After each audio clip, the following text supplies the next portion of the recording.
Greetings, fellow Siegers. Hero Siege Season 7 is officially set to launch on June 6th, bringing with it a wave of exciting new content. A brand new seasonal feature, powerful in-game bosses, an all-new class, reworked and newly added items, expanded blood pack support, hundreds of balance changes across all classes, and massive performance, anti-cheat, and server stability upgrades. And that's just the beginning. Be sure you mark your calendars, this season is shaping up to be a fun one. In today's video, I'll be walking you through a complete build guide. We'll cover everything that you need to know from pros and cons, leveling strategies, skill and sub-skill tree progression, attribute allocation, gearing recommendations for budget, mid-game, and end-game setups. I'll also break down optimal mercenary pairings, loot filter tips, and some helpful resources I've created to support you guys on your journey through the season. A full written version of this guide will be available on my website shortly after the video goes live, and as always, timestamps will be available for your convenience. If you're new here, I'm Graxy. I create ARPG-focused content with a strong emphasis on Hero Siege. My channel features build guides, game mechanic breakdowns, how-to tutorials, and content for both new and experienced players. If you enjoy this kind of content, consider subscribing to stay up to date with the latest Hero Siege news and guides. Your support, whether through a like, comment, or small donation, help keeps the channel going strong. Let's dive into it. This guide was created during the closed beta phase of Season 7 and is based on the content and mechanics available at that time. Please note that certain features, balance changes, or other game elements may be updated or modified as the game progresses towards its official release. The information presented here may not fully reflect the final version of the game, and some aspects could be subject to change. While I strive to provide accurate and effective build recommendations, future adjustments by the developers may impact the viability of certain strategies. Always refer to the official patch notes for the latest insights and information. Alrighty, the Scorching Aura Pyromancer revolves around dealing damage over time to enemies via fire-based abilities, augmented by the Scorching Aura skill. This build focuses on enhancing area of effect damage and sustained burning effects, making it particularly effective for clearing mobs while wilting down bosses over time with additional life stacking conversion mechanics. Let's take a look at some pros and cons of our Scorching Aura Pyromancer. First, this is a walking simulator playstyle. You're just going to activate your circle, you run into enemies, put them in the circle. If it does damage, they die. It's very Righteous Fire-esque if you play Path of Exile. You have some decent mobility options. You get Blazing Trail, which will give you some movement speed. You have Phoenix Flight, very nice to just be able to zoom around in the early game. You do also have immense utility and skills. Honestly, there's so many skills that just give you like burning. You can use Armageddon to get this big AoE skill that just rains down from the sky. It's really nice. You get damage reduction from Fire Shield. It's one of the best buffs in the game. It's actually physical and magical damage reduction. It's really nice. You just get so much utility on the Pyro. This also levels with the same skills that you use in the late game, right? You get your Scorching Aura quite quickly in the campaign. It's level 8, and you're going to be getting things like Blazing Trail, Phoenix Flight. All those things are very quick in the campaign. You'll use them all the way through as well as in the end game. So it's really nice being able to use those main skills right at the start. You're not playing a different archetype and then swapping over. Now, the build is kind of button managey. You don't have to play it button managey if you don't want to. Obviously, you can just play like a full walking simulator playstyle, but if you want to get the most out of the build, it is going to have a few buttons that you'll have to kind of manage. It does require some life stacking as well as extra damage stacking for endgame. So the Pyromancer and this burning effect and the whole fire build in general really gets a lot of extra damage to life stacking mechanics, but you can't be just a pure life stacker. I have tried that version of it. It's okay, but you have to balance your life stacking with your extra damage, with your fire damage to really get the most out of the build. We'll kind of talk about that whenever we get into the gearing section. And then once you get into the end game, you get super in-game gear on. You're going to have mediocre boss damage. There's going to be a lot of other builds in the game that can do way more damage than single target than you can.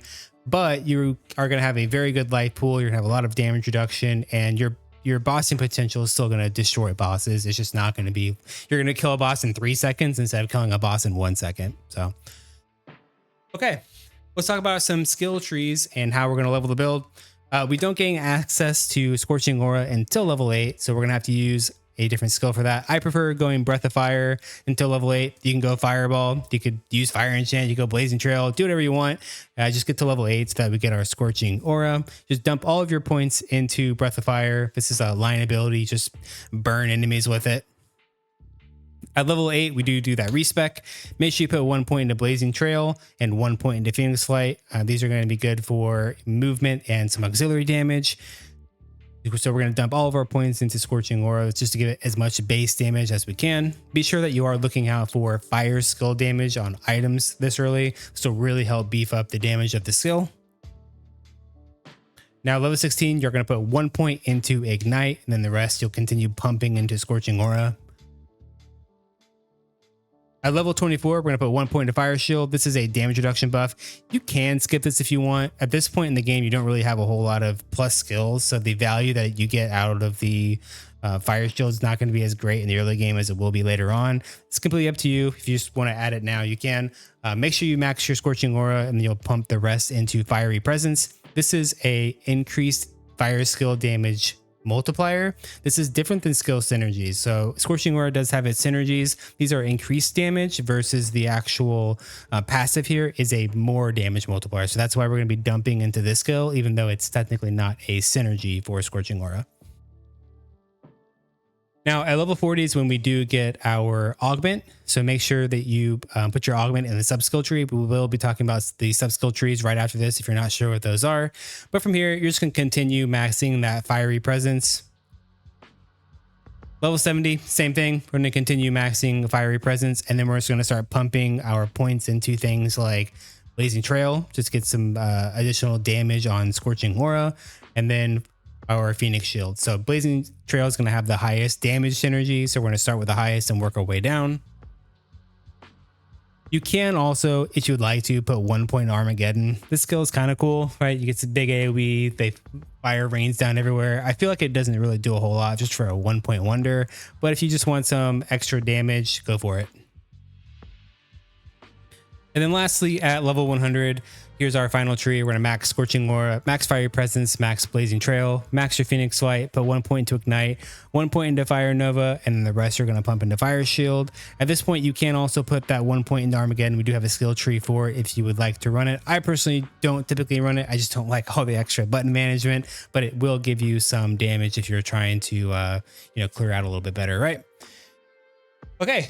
Let's talk about sub-skill trees. If you aren't familiar with these were new in Season 5. Basically, you just click the plus sign on the top right of these skills, right? This is what's going to open up a new window that looks like this. You gain 1 point in this sub-skill tree for every 5 character levels, and you cannot take the big notes here until level 40. So while you're leveling up, you're going to want to put points in these sub-skill trees. So here's the one that we have for Scorching Aura. This one really just works with the maximum life conversion stacking, right? So this top left augment is what's going to give you damage based on how much life you have. You want to make sure you rush this first. Also, this node right here, this Flaming Fissure, gives you a ton of damage. You can see it says chance on hit to release Flaming Fissure beneath monsters, knocking them into there, dealing additional damage. That additional is very important. It's insane. It's so much extra damage on the skill. Max this shit out first, right? Maybe get your 1 point up here into your augment, but get this thing maxed out and make a huge difference. As well as this node right here is your tick rate. So getting more ticks means you're going to be proccing Flame Fissure more, which gives you more damage. For Phoenix Flight, this tree is going to focus on maximum flight speed. You also get damage reduction while you are in flight mode.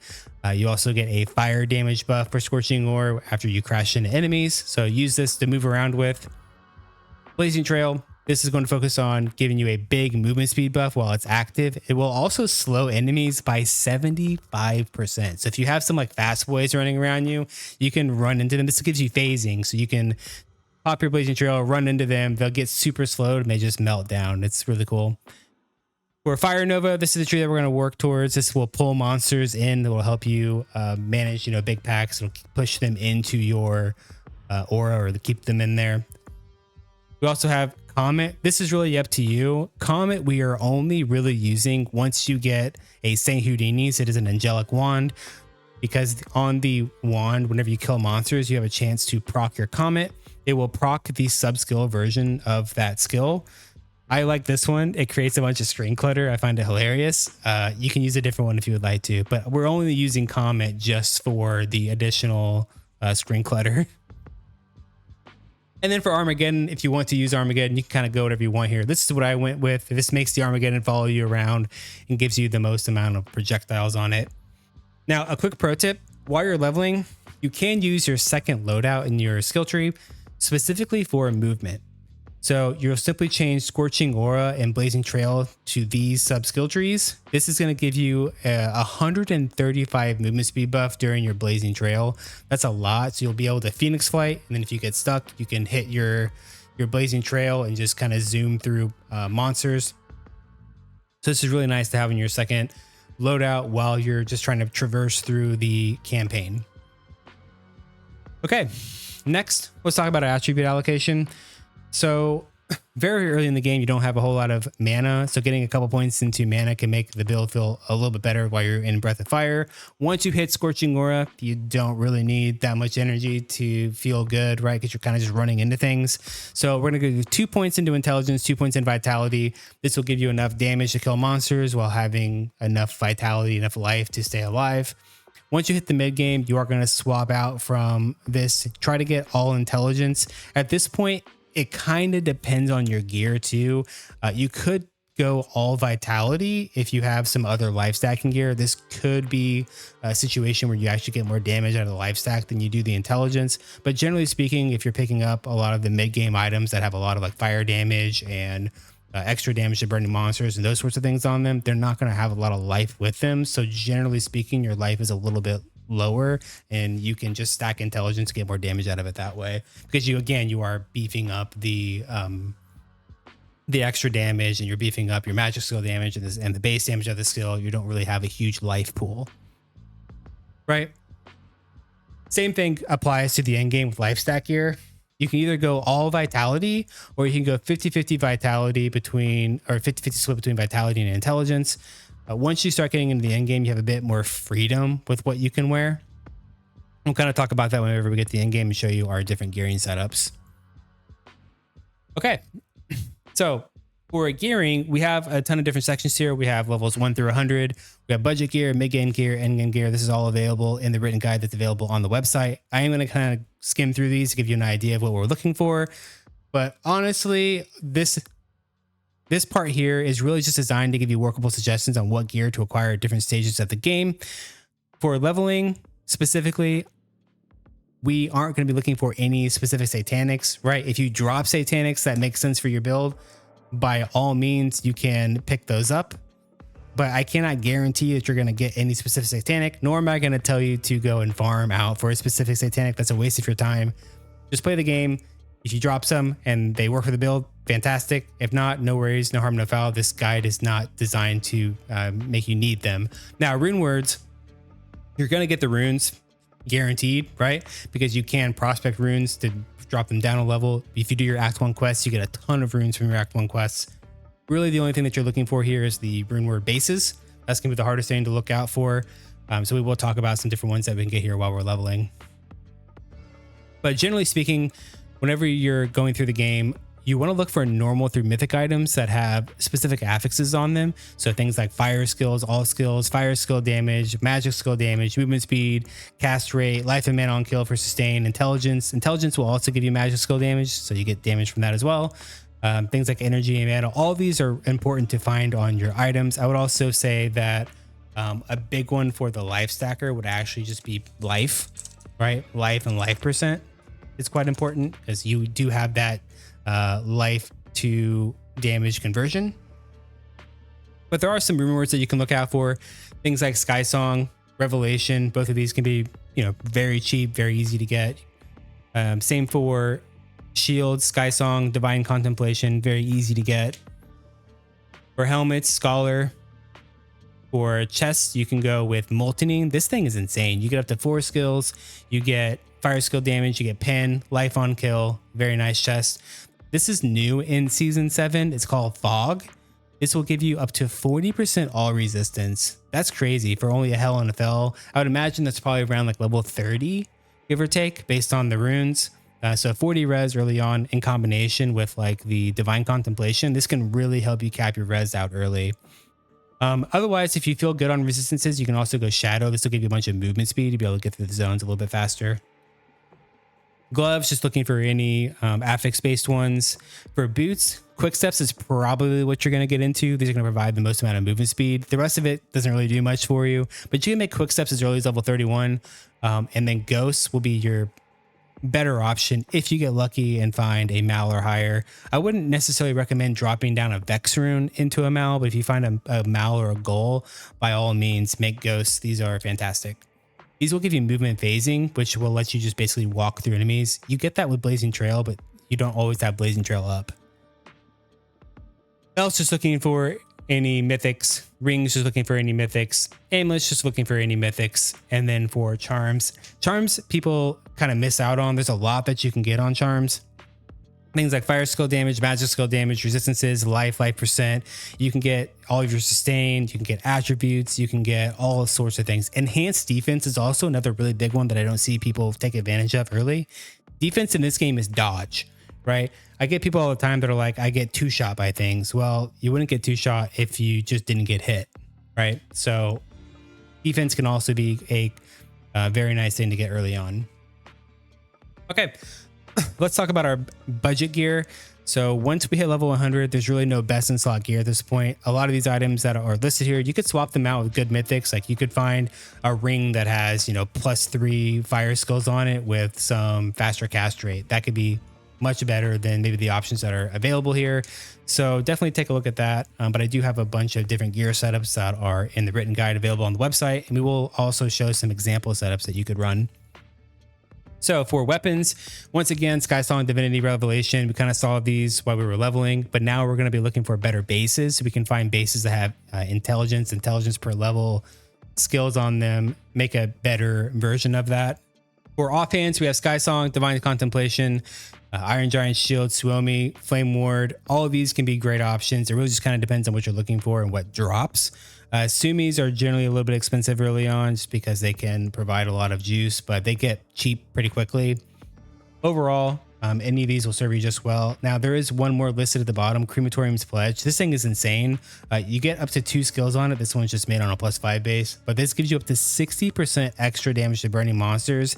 You do need a bit of the high runes here, but high runes, honestly, in the early game are not that hard to find. You can go and farm Runic Embrace Shines. You can buy them from the trade site if you're playing out in trade. Getting the runes is really not that difficult. So I do have this in here in the budget option. This will give you a ton of damage if you're able to pop into that early on.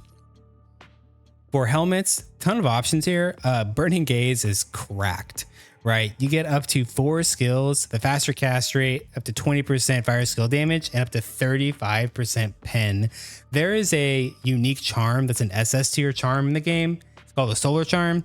That also gets up to 35% pen and has a very low drop rate in comparison. So Burning Gaze can be insane, but honestly, any of these would be great. Scholar is probably what you got when you were leveling. You can get out of that pretty quickly and swap it for any of these.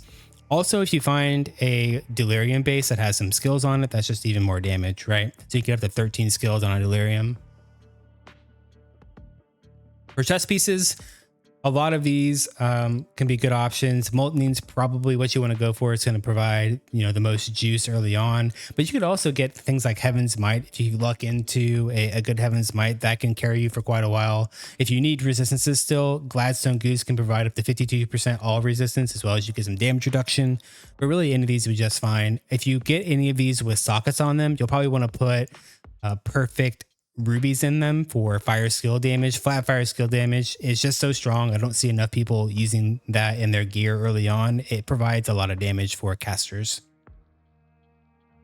Gloves, I typically prefer wisdom holes just because you get the faster cast rate. I really like having a good amount of cast rate because it just makes the builds feel way better to play. You don't have to go that. You can go with any of these. The Meviuses here can roll with fire skills. For boots, most likely you're on those quick steps. They have cheap movement on them. Try to upgrade to at least ghosts. These give you some of those skills and you get physical and magical damage reduction. But you could also go with things like lava treaders. Obviously you get the skills, you get pen, you get fire skill damage. These are really nice. There's also ether walks, right? These do roll with a random element. So you would have to try to get the +3 for fire skills. But even if you don't get the fire skills, you still get some extra juice in here with a pen and the magic skill damage. And then if you can't find lava treaders or you're having trouble buying them, you could also go with molten boots. These are like a lower version of lava treaders. Personally, I would just go get a Mal rune and make ghosts. For belts, ton of options. Once again, I prefer the FCR options. This will also give you a mana pool aura, so if you're spamming any skills, this will help you with your mana sustain, but you could really go with any of these. Commander Sash gives you a skill with a bunch of damage reduction and resistance to help you flesh out the rest of your reses, as well as Knight's Girdle giving you +2. You also get a lot of vitality here, since you are getting some of your damage from your life. That can be a good option as well. Rings are interesting.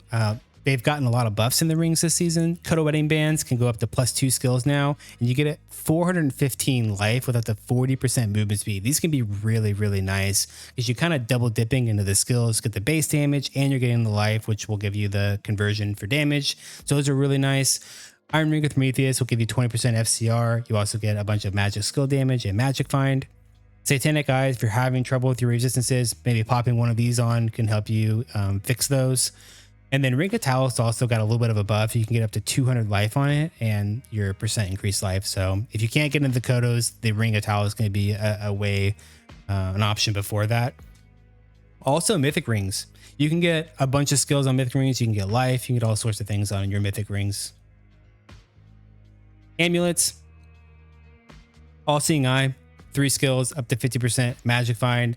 Satan's Precious getting 3 skills on it as well with some additional like fire res. And then Shining Pearls, kind of one of my favorites. You get up to 50% magic skill damage. You also get life and mana. So I probably would go Shining Pearl, but if you want the extra magic find, then All Seeing Eye is your go-to there. For charms, once again, don't skimp out on your charms. You can get tons of stuff on charms early on. Things like resistances, life percentage, cast speed, life and mana on kill. All these things are great. There are also satanic charms that you're going to want to look for while you're going through. Oh, well, that's like in the way there. Sheesh. There we go. So any of these satanic charms would be perfect to put on the build. Things like Satan's Chalice can give you a ton of extra juice. You get 4 skills, attributes, a ton of fire resistance. Very nice to find. Pyro also has access to the Flame Diviner set. So here's some of its set bonuses and some of the items that you could wear. If you can't really afford anything else, these are going to be super cheap. So you can just put the set on and get a couple extra items to fill in from the budget section, and you'd be good to go. Here's some of those example setups we were talking about. If you're interested in seeing kind of what damage we're going to get with different setups, you're more than welcome to check this out in the written guide. Once you make it to the mid game, I do have a write-up that explains how damage works in Hero Siege for Firecasters. So if you're a bit newer to the game, you can definitely give this a read through to understand how these different damage affixes work in the game. For weapons, we really want to try to get into a Saint Houdini's. This is going to be our best in slot weapon. And until you can afford that, you really have your divinities, you have Revelation. You could go with a Molten Hammer as well. Those can be okay. As well as Sophlix's Cooking Cleaver. This is an Unholy Sword. It's going to be a little bit hard to get into a Sophlix, but these things are insane. You get 10 skills. You get a bunch of extra damage to burning monsters. The Molten Hammer being basically a lower version of Sophlix's. So you could go this, but really the Saint Houdini's is just a fantastic thing to get early in the game.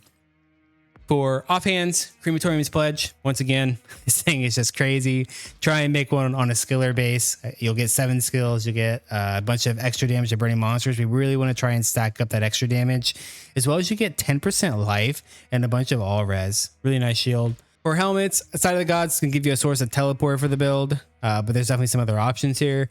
You could go with the Harley Quinn, get some damage reduction, get Magifying, get resistances. Lava King's Mask is also really nice. You get a ton of skills, you get pen, you get fire skill damage. What's really cool about fire builds is you get a lot of pen on these items. So you're going to see that's a recurring theme.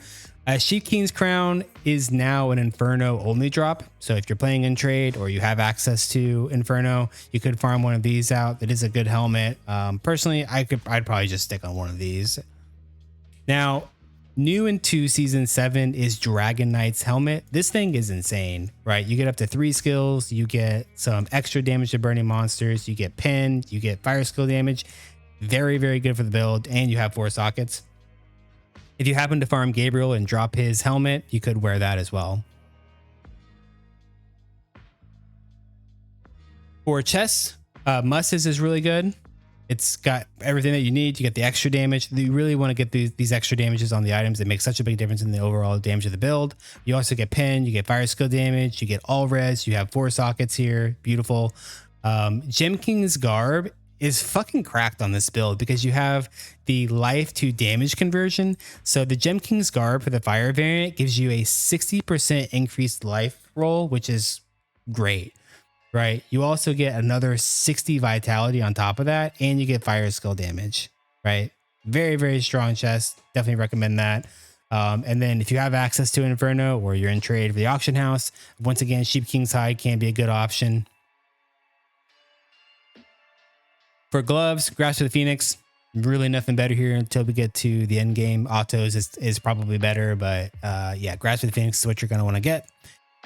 For boots, you have access to Ether Walks. You can get this on a plus skill base to get some extra juice on it. There's also Lava Treaders. You can slam Lava Treaders to try and get some extra stuff on the Lava Treaders.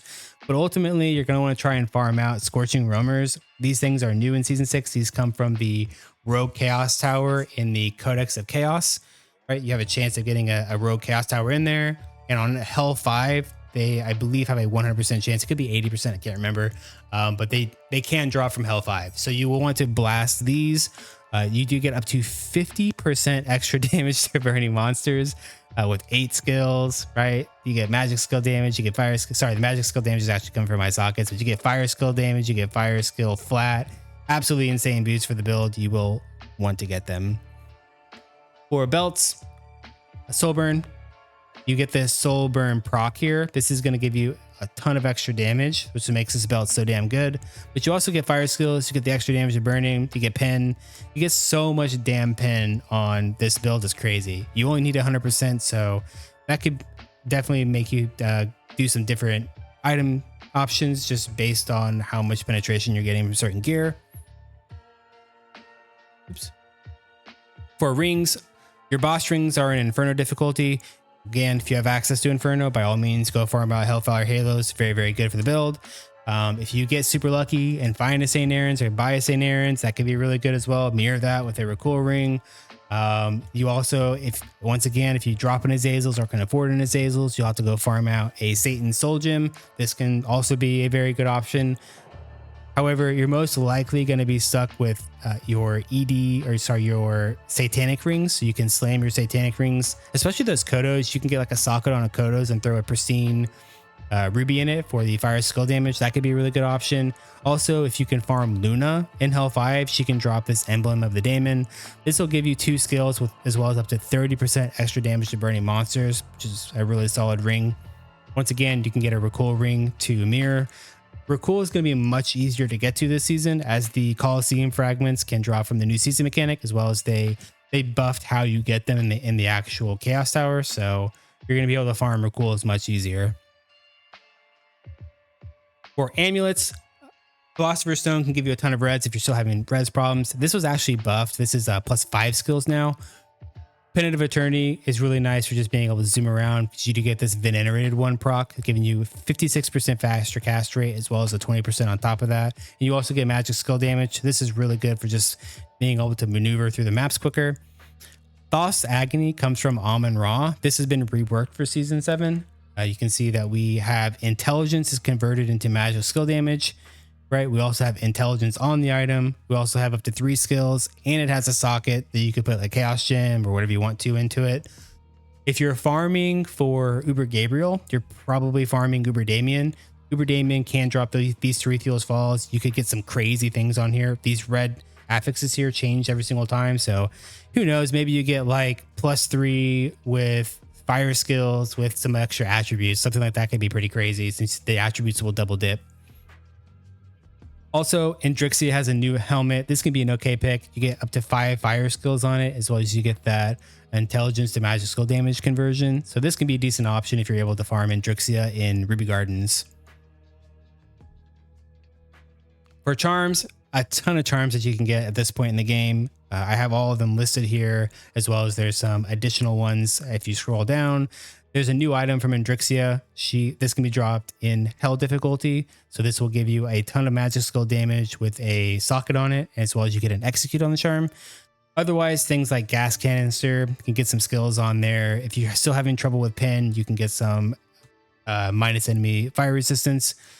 Personally, I try to get tablets early. I think early tablets are really strong just because you can get runes and everything to flesh out the rest of your resistances. You can also put your chaos gems in it, or if you would like to go for elemental gems, those can be a good option as they do double dip into life and intelligence.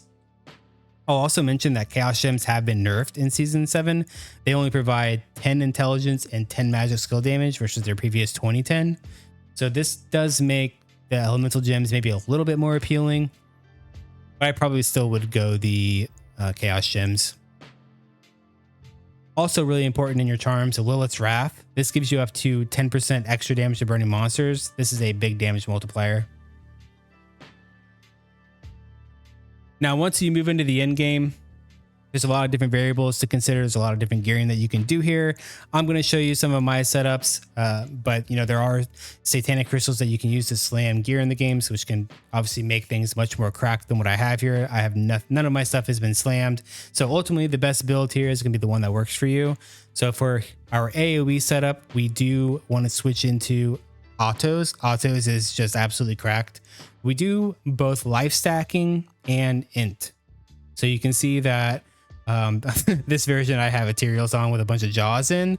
It's kind of funny that this ended up being a less damage multiplier or less damage than running Gem Kings. Like, that's how cracked Gem Kings is with the fire skill damage that you're getting with it, the flat fire skill damage versus getting a bunch of extra life, right? Just so this is a really good showcase to show you how strong flat is in this game.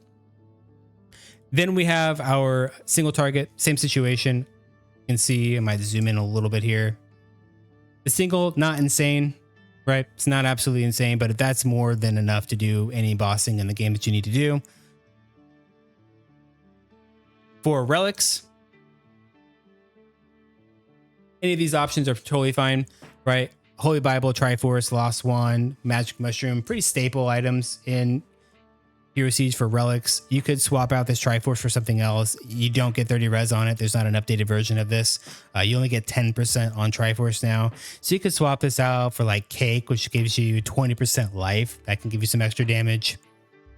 For potions, there's one in particular that you definitely want to get. Coffin Container. It gives you increased damage to burning targets. Very important. From there, I just kind of like to fill in with what I like. I like going for cast rate. I like being able to move around. I also go for the Ghostly Potion for magic skill damage. You can get pops. You can get experience if you want to push for 100 hero levels. Bunch of options in here available on the written guide. Now for chest augments, Monstrosity is actually going to be your most damage. I did check with the damage over time one. That ended up not being better than Monstrosity. Also, you can go Spellslinger if you feel like you want a little bit more speed in terms of faster cast rate and you have enough damage. By all means, this can give you some cast rate that's converted from your magic skill damage. And if you're in hardcore, you can go with Survivor Shield. This will help you not die whenever you take 35% of your maximum life. Alrighty, let's talk about Mercenaries. Currently in Season 7, Mercenaries generally only have one purpose. They're just Magic Find Warbots. Mercenaries Magic Find is applied to your on-kill Magic Find. So if you were to take a Magic Find item and throw it on your Mercenary and open up your character screen, you'll see under the Magic Find section that number didn't go up. But if you select Mercenary and then look at that Magic Find value, it did go up. That value is applied to kills that you get on your character. Even though it doesn't show in the actual character section, this is just to show you the difference between the Magic Find that you have on your actual character and the Magic Find that you have on your Mercenary. So you want to be stacking as much Magic Find as you can possibly get on this Mercenary. I cannot stress this enough how important this is. People will come into my stream, they'll message me on Discord, they'll ask in Discord chat, just everywhere. Hey bro, I'm having a hard time finding items. What do you suggest? And I'll ask them, yo, what's your Mercenary look like? And they will have either no items, just no Mercenary at all. Now in Hero Siege, there are 3 mercs, Act 1, Act 3, and Act 6. We do not use the Act 6 merc most of the time. It just doesn't offer enough utility. You get some Arcane Break on it and it can randomly give you a shield, which is cool. But it just doesn't offer the same utility of the Act 1 and the Act 3 mercs do. So Act 1 merc can generally get the most Magic Find as it's a sword and board class. So you have just more socket availability to put more Magic Find in, as well as they have good supporting items for Magic Find in those slots. But they're going to have a lower level of fanaticism if you are trying to go for that, if you're aiming to go for fanaticism on your character, if attack speed applies to you. The Act 3 Merc can use bows, so this is going to leave us in a situation where we have a little bit less sockets, and there's not really a whole lot of bows in the game that provide magic find. And again, we are going to be most likely using the Fanaticism bow just to get as much attack speed for our character as we can. The other nice thing about the Act 3 Mercenary is you can get a proc from her that'll give you 100% attack speed. This is really, really nice whenever you're maybe fighting a boss. 100% attack speed is no joke. And if you're a caster character, just go the Act 1 Merc. Here's a list of some different weapons for your Mercenary. These are all just going to depend on whether you're taking the Act 1 or the Act 3 Mercenary. Again, Act 3 Mercenary cannot wear maces. It's a bow character, so the Sacred Whip, the Ceremonial Dagger, and the Death Smear, you'll have to use those on the Act 1 Mercenary. But you can use the Valkyrie. That's a really nice bow with Fanaticism on it. Otherwise, just honestly throw any bow that you can because the Mercenary doesn't do damage anyway. And then for the Act 1 Merc, we also have Aurora's Might. This can give us Lunar Aura. This is a ton of resistances. Very nice to have early on to tap those resistances. Otherwise, just pick any of these options. Death Smear is probably going to be the most expensive. Throw as many Istrunes in there as you can. This will give you a ton of early magic find. Same thing for chests. These are just different levels of magic find. So Uppies, Mystic Allure, Heaven's Might, Empires, Military Plate. All these have magic find on them. Heaven's Might technically doesn't, but it does have 6 sockets. You could throw 6 discs in here if you wanted to. As well as you can see that you get a ton of physical damage and magical damage reduction on the Heaven's Might. Very, very nice chest. And then I did list out a couple of tankier chests like Leviathan's Carcass and Nazarius's. These offer a ton of damage reduction. You can see Leviathan's 1,000 life and 23% life increase. 6 sockets, you could throw a bunch of Isrune in there. Same thing for Azarius, you get damage reduction, you get the all res. The very tanky chest pieces that you could throw on your Mercenary to try to get him to survive some of those hits in Inferno and even some of the Ubers in Hell 5. Same thing applies to helmets. Here's some different levels of Magic Find helmets. You also get physical and magical damage reduction and up to 30% all res on a Harley Quinn. Very nice helmet for your Mercenary. And lastly, the offhands. Once again, just different levels of Magic Find. Leprechaun's Greed is an SS tier. It's going to be the most expensive, the most rare. However, you can't find a Novice Tower. This thing's insane for just being an S tier. You have a increased Magic Find roll. You have an increased Magic Find based on level. You also have up to 4 sockets to put Is in it. That is a ton of Magic Find for an S tier. Again, socket any of these with a bunch of Is runes. Is are honestly quite common, so it's not going to hurt you to pick up some of these items early and then swap into different ones later on. Because our goal is to get Magic Find on our Mercenary as quick as we can. After hitting level 100, hero levels and hero seeds can offer some significant power boosts, but which nodes do you take first? Knowing which nodes to prioritize can make a big difference. There are several effective strategies for optimizing your hero level tree, depending on your character's current progression and gear. This section includes a detailed written guide outlining popular approaches used by the community. If you prefer a visual walkthrough, I do have a YouTube video available with full timestamps. And just to give you a quick scroll through of kind of what that written guide looks like, we go through all the different setups that are available, whether you're an attacker or a caster, and what that would look like if you tried to prioritize certain things and why you might prioritize certain nodes over others. After level 100, glyphs can be socketed into your hero level tree and offer additional utility to enhance your gameplay. Currently, glyphs do not provide direct player power, making their selection entirely preference-based, depending on the content that you wish to engage with. I do have a full YouTube video that describes how glyphs work, so you can get a bit more information if you're not sure what glyphs look like, how to level them up. If you scroll down on this guide, you will find additional information. This will show you every glyph at their level 0, 6, and 8 value, as well as it'll tell you how much it increases by per allocated attribute in its range, its current attribute type, and a description. Alrighty, let's talk loot filters and more specifically league start filters. Now, I'm going to be pretty blunt about this because I want to make sure that I get my point across so that it's clear. I cannot make loot filters before Season 7's patch actually hits the game. I can't do it in Season 7 beta. I can't do it in the Season 6 client. There is no way that myself or anybody can get you a filter before the season starts for the most part. Now, I did make a video in Season 6 that talks about the loot filter, highlight filters for any class in the game for starters. There is technically a way to set it up before the season starts because the patch actually hits about an hour before the game goes live. So there's single player, you can jump into single player on the new season and you can quickly make a filter and put those on a notepad whatever you need to do, and then just import them whenever the season actually starts. So I do have a full video explaining how all of that works and what you will need to do. So if you're not sure how that works, be sure you check out that video. And then of course I do have the full written guide that explains every single archetype and what I put on each of those archetypes so that you can kind of practice. You can jump into season 6, pretend that it's, league start day, make your filter really fast. You can get familiar with where everything is at. And it's honestly quite easy. Now, if you're a newer player, you're just not really sure how the loot filters work. Loot filters in Hero Siege are not Path of Exile filters, right? They're not going to hide 95% of the items on the ground. You're not going to start seeing that until you get later into the game. So you are going to still see quite a bit of items when you first start the game, and it's going to feel like the loot filter is not working, but it is. As well as the highlight filter is the main part of the loot filter. The highlight part is actually highlighting affixes on items that you care about. Right, so whenever you're playing through the game, you'll see this giant beam, and I don't know what color it is. I think it's orange, but it'll be like an orange beam and an orange highlighted item. You'll be like, oh, that's highlighted. I should probably pick that up. Yes, it's because your highlight filter is highlighting that item. So the highlight filter is very, very important. The loot side of it, not as big of a deal. If you don't want to do all of that for your starter filter, there are in-game presets that you can use for both the filter and the highlight section. So you're simply just going to click Escape, Options, Gameplay, and Loot Filter. This is going to make your screen look like this right here. On the right side, you can see all the highlight presets and the different archetypes. Like if you're playing a physical attacker, or you're playing a cold caster, or an arcane caster, or a life stacker, or any of that stuff, all of that will be in here. You can just click on it and go, right? Same thing for the loot side of it on the left. If you're in normal difficulty at the very start of the season, you'll be in normal. You just click normal. Once you hit Nightmare, you'll click Nightmare. Once you hit Hell, you'll click Early Hell, right? And you just kind of level with both of these together. And then as you play, you're welcome to click on these and go in and, add some different stuff into them if you would like to. And then of course you have in-game filters. I don't have a way to give you an in-game filter until the season actually starts. So once we get the season going, I've played for a couple of days. At that time, I will be able to provide some in-game filters. And our last section is additional resources. This section really walks you through the best strategies for each phase of your journey. If you're a newer player to Hero Siege, be sure that you read through these first few sections just to gain a better understanding of Hero Siege mechanics and how things work.